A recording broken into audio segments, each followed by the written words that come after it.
Bom dia, meus queridos irmãos. Vamos para mais um café com pão espiritual. Nessa terça-feira chuvosa, né? Dia de finados. Como a gente fala, né? Dia das mães, dia dos pais, é todo dia. Dia de finados também. Dia dos mortos são todos os dias também. Mas de uma forma tradicional, sendo o dia de hoje, vamos pedir a Deus, né?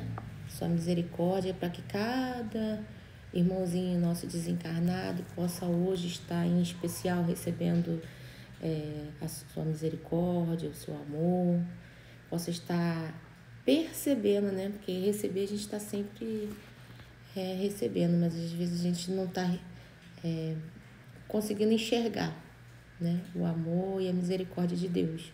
Então, em especial, a gente pede hoje por eles, né? Eles consigam, nem que seja por um minutinho, sentir o amor de Deus para que eles consigam continuar a caminhada deles. Vamos relembrar o capítulo 9, né? Que o capítulo 9, ele narrou a maior crise, a maior dificuldade que teve a colônia espiritual, né? A nosso lar. No capítulo 9 a gente falou sobre a questão da alimentação, né? E vamos relembrar, a alimentação lá era né, eles tentaram colocar a respiração e água, dessa forma que eles se alimentavam, né? A crise que teve foi porque o Ministério da Regeneração e do Auxílio são aqueles que são mais próximos do umbral, né? Aquele trabalho mais próximo ao umbral. E o Ministério da Regeneração, ele vai lá e recolhe os espíritos do umbral e leva para a colônia. Eles ainda estavam muito presos ainda às necessidades dos hábitos físicos, né? Então, o nosso governador lá de nosso lar, ele teve que ser firme, né? Nessa posição. Então, ele começou um processo educativo para poder tirar esses hábitos, já que eles estavam numa colônia, né? Nosso lar é uma colônia de transição. Eles precisavam dessa transição, precisavam dessa evolução. Então, ele começou esse processo educativo, né? Ele foi firme, mas em nenhum momento ele foi, como eu vou dizer, usou de violência, em nenhum momento ele fez um combate, não. Ele não permitiu que acontecesse uma invasão, né? Sendo firme. E principalmente que eles destacam aqui nesse capítulo que ele foi manso e justo, né? Então, isso pra gente ter noção da evolução. Como a gente falou, para ser um ministro, né, de nosso lar, ele tem que ser o espírito mais elevado intelectualmente e moralmente, tá? Então, ele foi muito, muito, muito sábio mesmo, né? Porque é até uma lição pra gente defender um ponto de vista nosso, a gente perde o equilíbrio emocional, né? E quando a gente perde o equilíbrio emocional, tem alguma coisa de errado, né? Quando a gente precisa virar uma fera para defender um ponto de vista, daí a gente já sabe que está acontecendo alguma coisa de errado, a gente precisa rever, né? Como falou aqui, né? Para a gente defender um lado, a gente não pode perder o nosso equilíbrio emocional.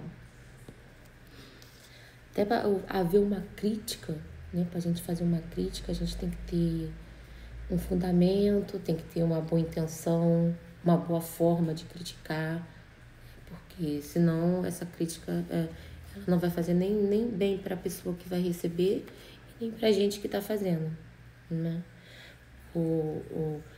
Nos ensinamentos aqui eles falam, né? O mal ele começa de uma forma leve, né? Até se tornar uma coisa bem grandiosa, bem horrível, como vem falando aqui. A gente lembra também que teve um intercâmbio clandestino, né? Para a gente ver, ter noção do como estava acontecendo o desequilíbrio, né? Desses espíritos. Eles estavam se alimentando mesmo, eles estavam fazendo intercâmbio, os trabalhadores de nosso lar, com os espíritos que estavam no umbral. Ou seja, daqui a pouco o nosso lar vai virar um umbral também, né? Porque eles estavam lá conseguindo comida, bebida, bebida alcoólica, assim, comida, porque eles ainda estavam ainda presos a essas necessidades. Foi onde o ministro, com muita sabedoria, muita luta, vocês viram ali, 30 anos aguardando, tentando mostrar através através de uma oportunidade, né, da pessoa aprender, fazer intercâmbio, para ele ver que era a melhor maneira, era essa mudança alimentar. Hoje nós vamos começar o capítulo 10, que é No Bosque das Águas. Vamos lá. Dado o meu interesse crescente pelos processos de alimentação, Lísias me convidou. Vamos ao grande reservatório da colônia. Lá observará coisas interessantes.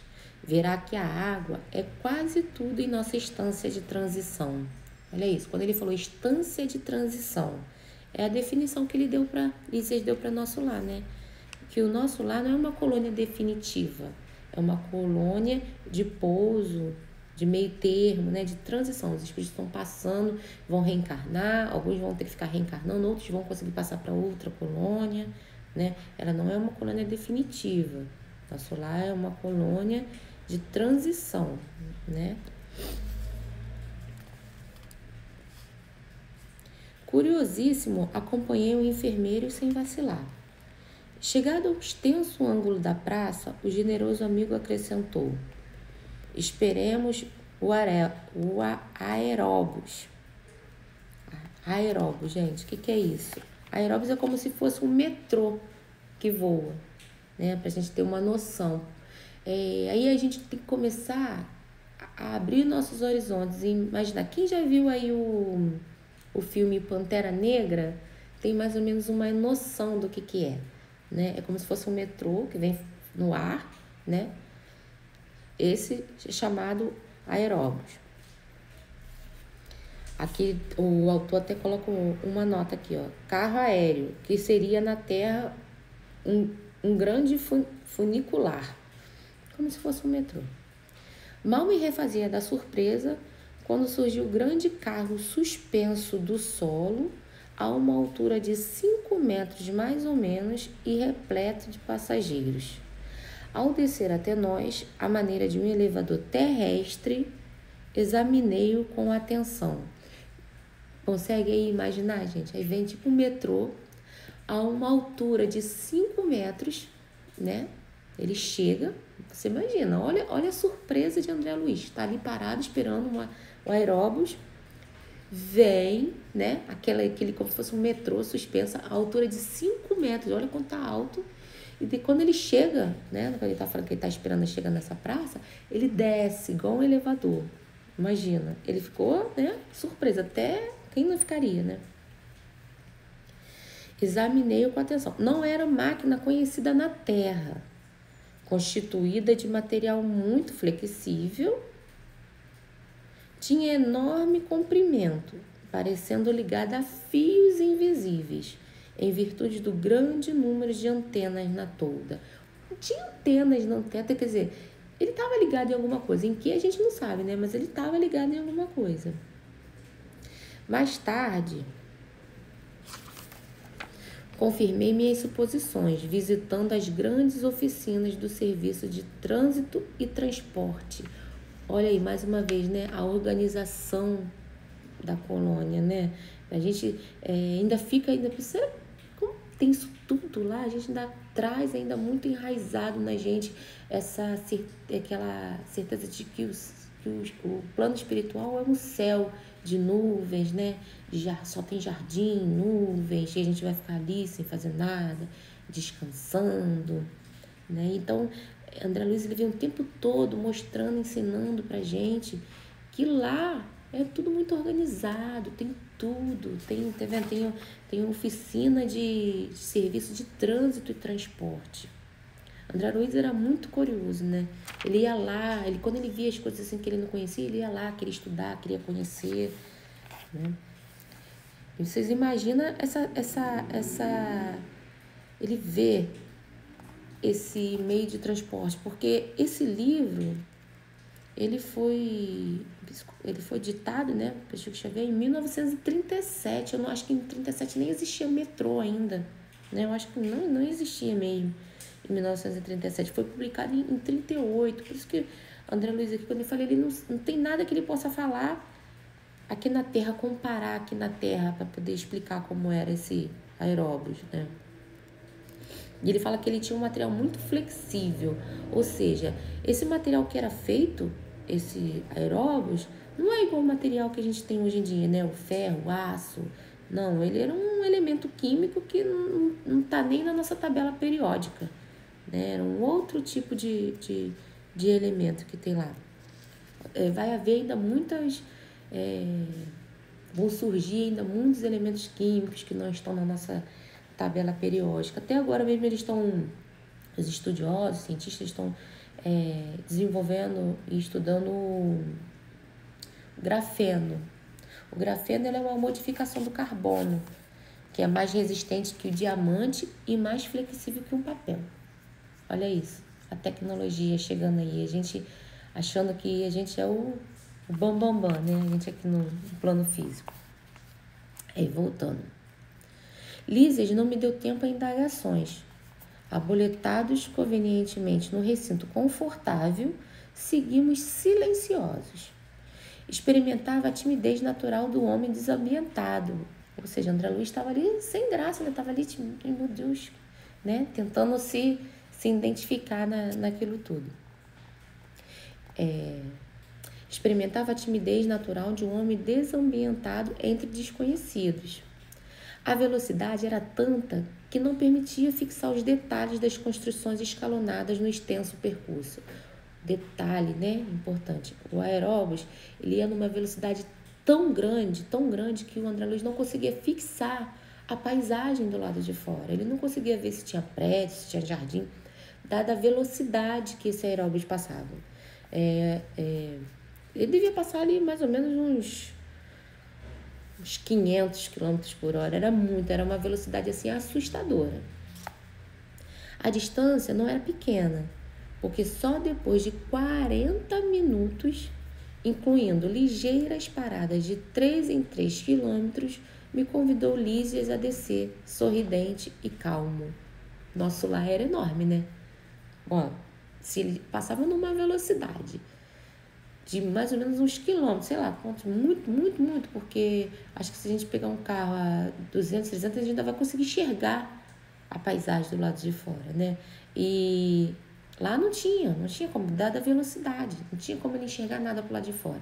E mesmo assim, ele demorou cerca de 40 minutos com pequenas paradas de 3 em 3 quilômetros. Então, daí a gente já tem uma noção da extensão da colônia nossa lá, né? Ela é enorme. Deslumbrou-me o panorama de belezas sublimes. O bosque, em floração maravilhosa, embalsamava-me o vento fresco de inebriante perfume. Tudo era prodigioso, de cores e luzes cariciosas. Entre margens bordadas de grama viçosa, toda esmaltada de azulíneas flores, deslizava um rio de grandes proporções. Imagina, né? Aquele gramado cheio de flores azuis, deve ser a coisa mais linda, com um rio passando. A corrente rolava tranquila, mas tão cristalina que parecia tonalizada em matriz celeste. Em vista dos reflexos do firmamento, estradas largas cortavam a verdura da paisagem. Plantadas a espaços regulares, árvores frondosas ofereciam sombra amiga à maneira de pousos deliciosos na claridade do sol confortador. Detalhe, gente, que eu li aqui, ó. Plantadas a espaços regulares, árvores frondosas ofereciam sombra amiga. As árvores foram plantadas, gente. A gente precisa perceber os ensinamentos contidos em cada trechinho. Ou seja, teve trabalho ali, teve um trabalhador que foi lá e plantou. As coisas não surgiram assim, do nada, não. Teve que ter um trabalho, uma organização. Não existe evolução sem estudo, sem trabalho, né? Se lá no plano espiritual eles trabalham, quem dirá a gente, sabe? A gente precisa de estudar sim, a gente precisa trabalhar, porque só através do estudo e do trabalho a gente vai conseguir uma evolução moral, né? Não tem como a gente evoluir moralmente sem um estudo, sem um trabalho. Então, né? Lembrando, as árvores foram plantadas. Bancos de caprichosos formatos convidam ao descanso. Notando meu deslumbramento, Lísias explicou. Estamos nos bosques das águas. Temos aqui uma das mais belas regiões de nosso lar. Trata-se dos locais prediletos para as excursões dos amantes, que aqui vêm tecer as mais lindas promessas de amor e fidelidade para as experiências da terra, né? Era o local escolhido pelos casais, né?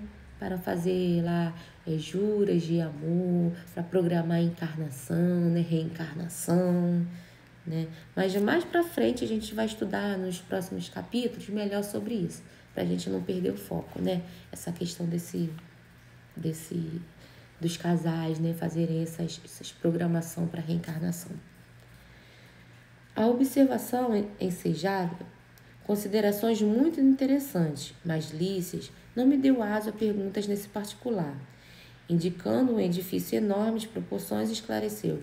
Ou seja, né, quando Lísias falou para ele que ali naquele local onde tinha aquele jardim, aquelas árvores, aqueles bancos maravilhosos, que era o local predileto, né, que os casais iam, aquilo ali aguçou, porque André Luiz era muito curioso, ele queria conhecer, queria saber de tudo. Teve várias curiosidades a respeito, mas Lísias logo falou, não vamos falar sobre isso. Mais na frente, vamos falar sobre o que realmente a gente veio fazer.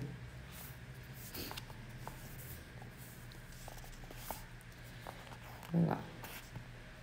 Indicando um edifício de enormes proporções, ele esclareceu. Ali é o grande reservatório da colônia. Todo o volume do Rio Azul que temos à vista é absorvido em caixas imensas de distribuição. As águas que servem em todas as atividades da colônia partem daqui. Em seguida, reúnem-se novamente abaixo dos serviços de regeneração e voltam a constituir o rio, que prossegue o curso normal rumo ao grande oceano de substâncias invisíveis para a Terra. Olha isso, gente, que coisa interessante. Vamos lá, vamos entender isso daqui. Ele mostrou um reservatório enorme da colônia, né?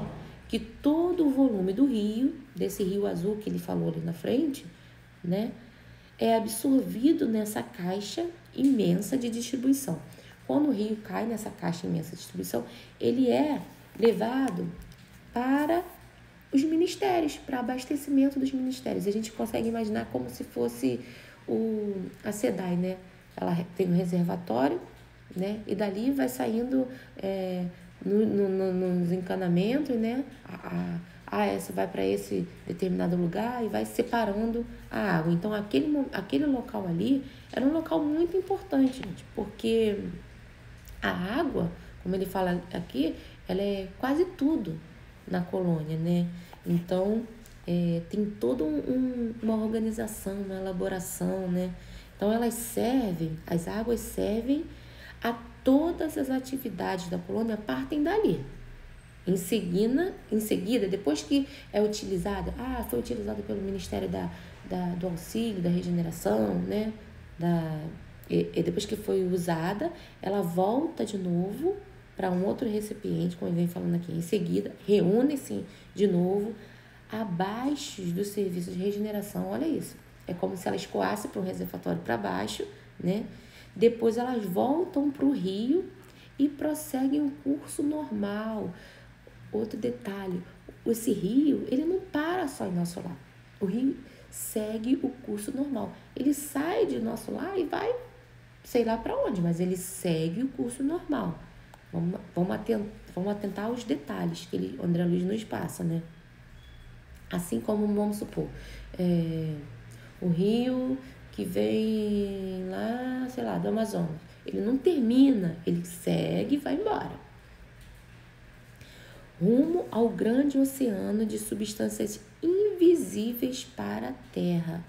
Ou seja, gente, aqui ele está falando, ele falou do oceano no mundo espiritual e está falando aqui do oceano físico, né? Essa substância invisível, ela cai aqui sim no nosso oceano físico. Lembrando que essa água que está aqui nesse rio, né? Ela não é igual a nossa água, um H2O, né? Ela não é. É um outro tipo de fluido, né? Outro tipo de energia. Não é igual a nossa. Percebendo a indagação íntima, acrescentou: com efeito, a água aqui tem outra densidade, muito mais tênue e pura, quase fluídica. São outros átomos, né? Outras coisas, é o que eu expliquei. Não é um H2O igual o nosso aqui. É um outro átomo, uma outra coisa, não tem nada a ver, né? Vou repetir, com efeito, a água aqui tem outra densidade, não é a densidade da nossa água comum, né? Ela é muito mais tênue, pura e quase fluídica, ou seja, ela é quase imperceptível, essa água, é fluido. A gente aqui deve ser tipo aquela garoazinha, né? Que a gente não cai aquela coisa pesada, mas que depois a gente olha em cima do capô do carro, né? Aquela neblina, a gente vê aquilo molhado, mas a gente não consegue perceber a densidade daquela água. Notando as magníficas construções que me fronteavam, interroguei: a que ministério está afeto o serviço de distribuição? O André Luiz era muito estudioso, ele era um médico, ele era pesquisador, então ele queria saber dos detalhes, ele queria saber que ministério, né, tomava conta, que era responsável por esse departamento aí da água, né? Aí, imagine, elucidou Lícias, que este é um dos raros serviços materiais do Ministério da União Divina. Como a gente falou, né? O Ministério da União Divina é o que é mais ligado, é o ministério que é mais evoluído espiritualmente. Os 12 ministros que tomam conta, né, que trabalham na União Divina, eles são os mais evoluídos, os mais top, né, dali da colônia. Que diz? Perguntei, ignorando como conciliar uma coisa com a outra. Se o Ministério da União Divina, ele trabalha com as coisas só espirituais, né? Por que ele trabalha? Mas foi como ele explicou aqui. É um dos raros serviços materiais, porque o foco, a maior parte do trabalho da União Divina é o espiritual, né? Essa coisa material, gente, material sim, não é um material igual ao nosso, né? O fluido cósmico lá, né, ele é de uma outra forma, não é grosseiro igual ao nosso. Lá também existe as coisas materiais, do jeito lá, espiritual, do jeito deles. Então ele fala assim: como conciliar, né, uma coisa com a outra? O visitador sorriu e obtemperou prazeteiro. Na Terra, quase ninguém cogita seriamente de conhecer a importância da água. Em nosso lar, contudo, outros são os conhecimentos, né? Olha isso que ele vem falando aqui, né? Na Terra, quase ninguém cogita seriamente conhecer a importância da água. Realmente, né, gente? O que mais a gente faz é o quê? Poluir a água, né? Não dar o valor que realmente ela precisa ter, o desperdício, né? Nós estamos vendo aí nossos rios, o mar, né? A nossa água toda aí. Né? Daqui a pouco, nem sei como é que vai ser. Se a gente não cuidar da água, não vai ter mais vida. Sem água não tem vida, né? E ele vem ensinando isso pra gente aqui, gente. Olha isso. Isso foi em 1937, né? Nem tava do jeito que tá hoje. Imagina como que a André Luiz deve olhar assim: meu Deus, olha o que eles fizeram com a água, né? Eles não têm noção. A gente ainda tá muito, muito, muito atrasado. Então ele vem falando: em nosso lar, contudo, outros são os conhecimentos. Nos círculos religiosos do planeta, ensinam que o Senhor criou as águas, né? Olha isso, nos círculos religiosos está ensinando que o Senhor criou a água, né? Lá no Gênesis, Moisés fala, né, das águas de cima, das águas de baixo. O que Moisés quis mostrar pra gente aqui em Gênesis? A gente pegar lá na Bíblia que fala, lá em Gênesis. O que ele quis mostrar? O que ele fala? O que são as águas de cima e as águas de baixo? As águas de cima são essas águas ali, fluídicas, né? Como a gente viu aqui do oceano que tem lá no plano espiritual. E as águas de baixo são as nossas águas aqui do plano físico. Ora, é lógico que todo o serviço criado precisa de energias e braços para ser convenientemente mantido. Nesta cidade espiritual, aprendemos a agradecer ao Pai e aos seus divinos colaboradores semelhante dádiva. Olha isso. Lá em nosso lar, eles têm plena consciência dessa dádiva que Deus deu, né? Eles estão sempre habituados a agradecer, né? Eles aprenderam a agradecer ao Pai por essa dádiva da água e aos seus divinos colaboradores. O que são esses divinos colaboradores, gente? São os espíritos, gente, ali do Ministério da União Divina, né? Imagina que são os 12 mais evoluídos e mais, sei lá, sei lá quantos mil trabalhadores empenhados em estar ali tratando, trabalhando, fluidificando, magnetizando, né? Fazendo a distribuição da água, né? Que vamos observar que sempre tem trabalho no plano espiritual. Nada vem assim em passe de mágica e de graça, né? Deus trabalha até hoje, Jesus continua trabalhando e nós vamos trabalhar sempre. A gente precisa focar, né? Gravar isso. Conhecendo mais intimamente, sabemos que a água é veículo dos mais poderosos para os fluidos de qualquer natureza. Olha isso, olha o quanto que a água é poderosa, quanto que a água é importante, gente. É por isso que quando a gente vai em casas, né, em espíritas, o que a gente coloca lá? Né? A água fluidificar, né? Os espíritos que estão ali trabalhando, ajudando a gente, eles estão ali trabalhando na água, porque a água, ela tem esse poder de absorver os fluidos, né? Então ali os espíritos, eles magnetizam, colocam os fluidos, o remédio necessário para a gente na água, que ela absorve, ela tem esse poder de fazer isso. Aí a gente bebe essa água fluidificada, né? Chico Xavier, ele fazia muito, quando ele fazia suas visitas, né, naqueles locais assim carentes, depois que ele fazia a reunião, né, fazia as preces, ele fluidificava as águas. E existem vários relatos mesmo de pessoas que tiveram essa oportunidade, essa bênção de assistir, né, um trabalho de Chico Xavier, que as águas tinham um cheiro maravilhoso. Algumas águas mudavam a tonalidade, a densidade, através daquela oração, né, de Chico Xavier. Então, a água, gente, ela é poderosíssima. Vamos se atentar a isso. Aqui, ela é empregada, sobretudo, como alimento e remédio, né? Olha isso. Lá, a água não era só alimento, ela era também remédio, assim como a gente faz, né? Quando a gente fluidifica a água, a gente pede para os nossos irmãos espirituais que estão ali naquele trabalho de auxílio, né? Os médicos, para colocar nas águas o remédio necessário para cada um de nós. Há repartições no Ministério do Auxílio absolutamente consagradas à manipulação de água pura com certos princípios suscetíveis de serem captados na luz do sol e no magnetismo espiritual. Olha isso. Por quê? Ele fala aqui que há repartições do Ministério de Auxílio absolutamente consagrado, ou seja, o Ministério do Auxílio é aquele que depois que da regeneração pegou o espírito lá no umbral, trouxe para a colônia, aí já é a parte do Ministério do Auxílio que vai colocar nos hospitais, vai tratar, né?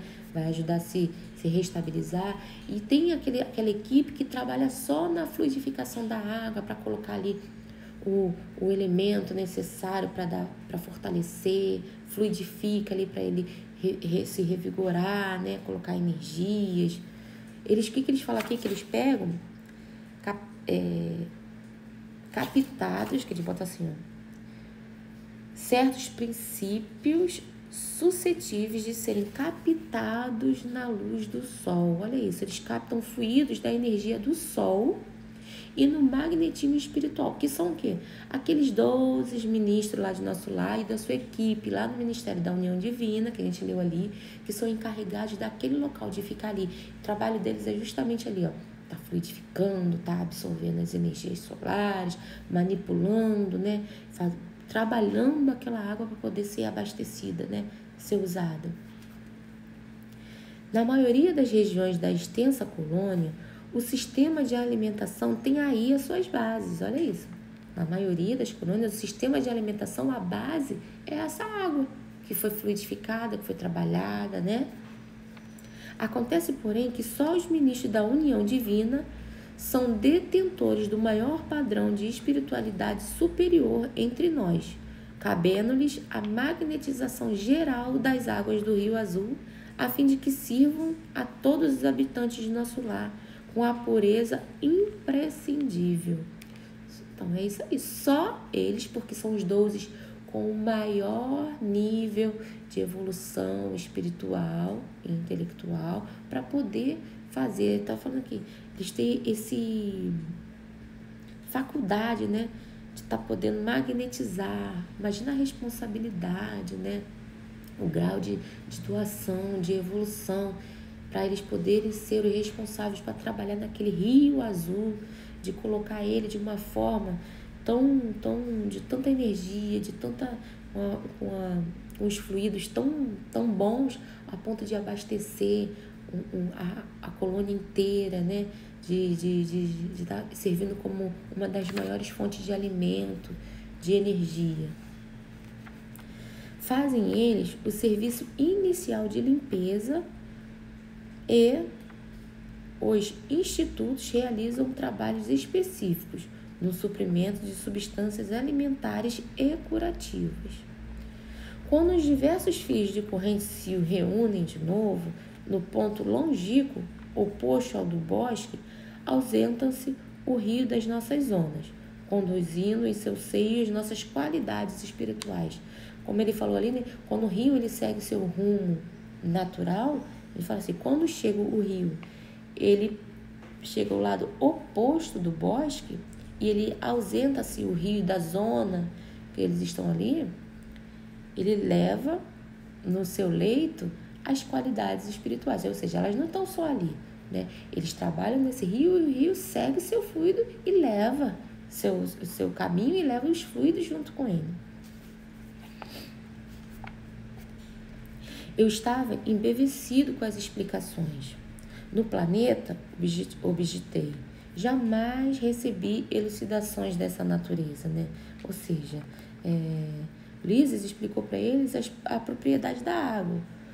Por isso que a gente, né, precisa ter esse conhecimento, né, do que a água é capaz, né? A água retém os fluidos bons e fluidos ruins, né? A gente precisa saber trabalhar com esse elemento tão poderoso que Deus nos deu, né?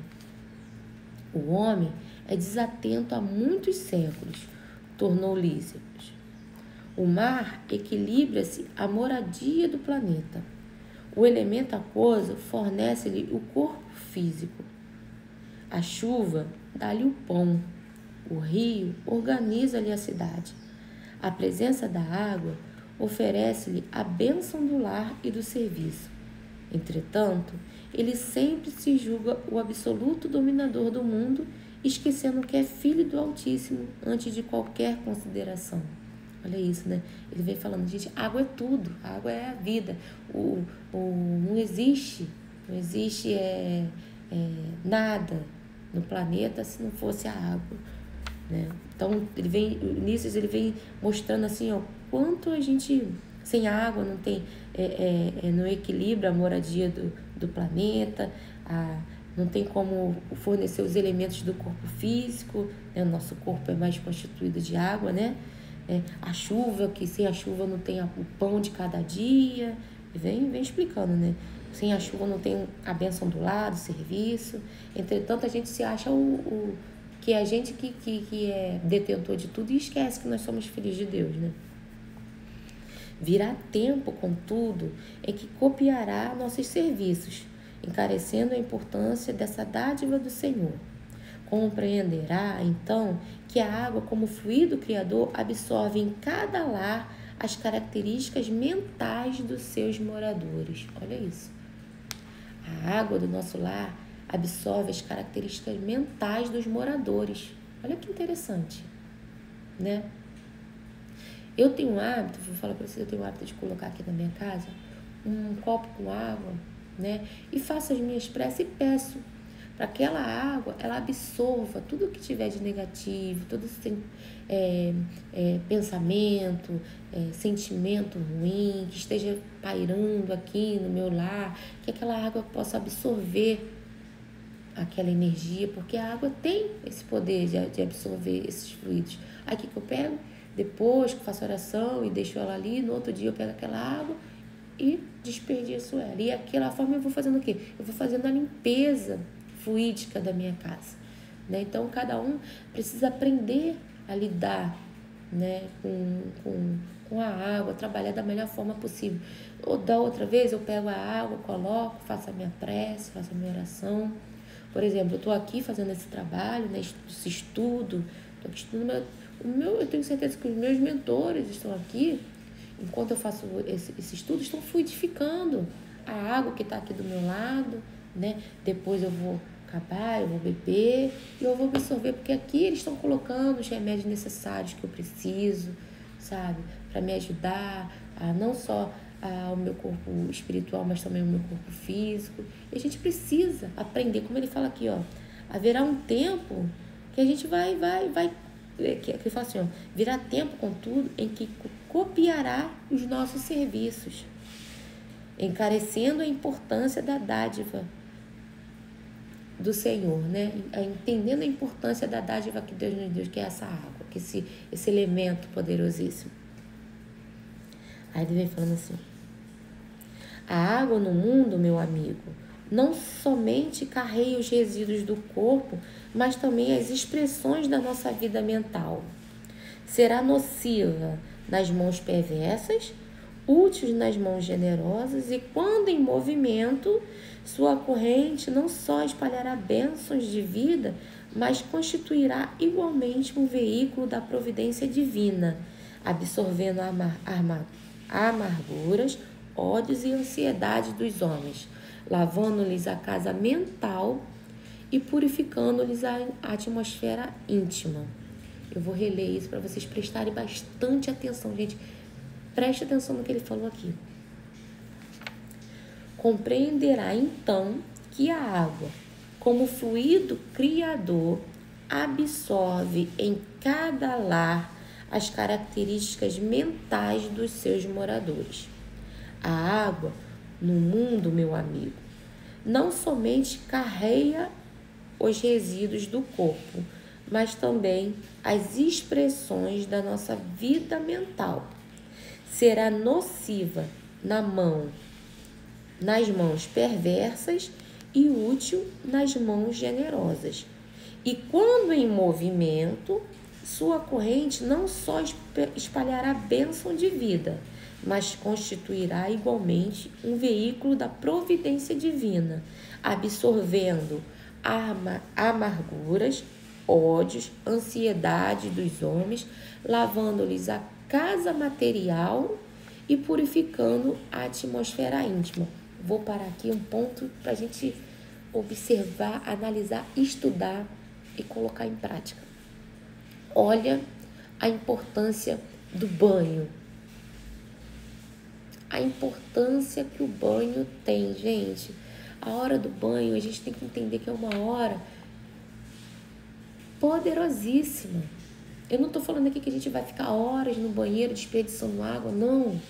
Que a gente fique lá, seja um banho rápido, curto, mas que a gente saiba aproveitar esse momento. Como ele fala aqui, ó, a água, quando em movimento, né, quando ela está fluindo em movimento, né, a sua corrente não só espalhará a bênção da vida, mas constituirá igualmente o veículo da providência, absorvendo a amargura. Ela vai estar ali naquele momento passando no nosso corpo e a gente faz uma prece, Naquele momento a água vai estar levando embora a nossa amargura, nosso ódio, nossa ansiedade, sabe? Ela vai tirar a nossa tristeza, o nosso medo. A gente mentaliza a água caindo no nosso corpo, fazendo aquela limpeza, não só no nosso corpo físico, mas no nosso corpo mental, espiritual, fluídico, né? Você vai lavando o corpo e vai levando embora essas energias negativas, né? A gente precisa sair desse banho renovado, como a gente costuma dizer, né? Lavar o corpo e a alma. Então, André Luiz, ele trouxe esse ensinamento maravilhoso. Às vezes a gente fica assim, eu preciso, estou me sentindo pesada, carregada, estou angustiada. Quem aí já entrou no chuveiro e chorou as suas dores, as suas amarguras embaixo do chuveiro? A gente chora, coloca para fora e aquela água vai descendo, vai passando no nosso corpo, vai levando embora. E quando a gente sai do banho, a gente sai aliviado, né? A gente fala literalmente de alma lavada. Por causa disso que ele vem explicando aqui, a água é poderosíssima, sabe? A gente precisa aprender a utilizar a água, né? Lembrando que, aí terminando aqui, gente, aí depois que ele fala isso, né, que ele explica, ele calou-se, o interlocutor em atitude reverente, enquanto os meus olhos fixavam a corrente tranquila a despertar-me sublimes pensamentos, né? André Luiz ficou ali parado, contemplando, né, o rio passando, contemplando os ensinamentos e pensando que na vida ali física dele, né, ele nunca teve essas elucidações. Então, gente, aqui termina o capítulo 10, que a gente possa colocar em prática essas lições. Nós estamos tendo essa oportunidade de aprender, de estudar, para que quando a gente saiba levar a nossa vida física mais suave, de maneira mais sábia, né? Quando a gente chegar no plano espiritual, a gente não vai chegar lá totalmente perdido, a gente já vai ter noção das coisas. Então, que a gente saiba usar, né, essa dádiva de Deus, que é a água, para o nosso benefício físico e espiritual. Fiquem com Deus, que vocês tenham um feriado abençoado. Hoje é dia 2 de novembro, né? É um feriado, que vocês possam refletir e utilizarem a água da melhor forma possível. Um grande beijo, fiquem com Deus e até a próxima.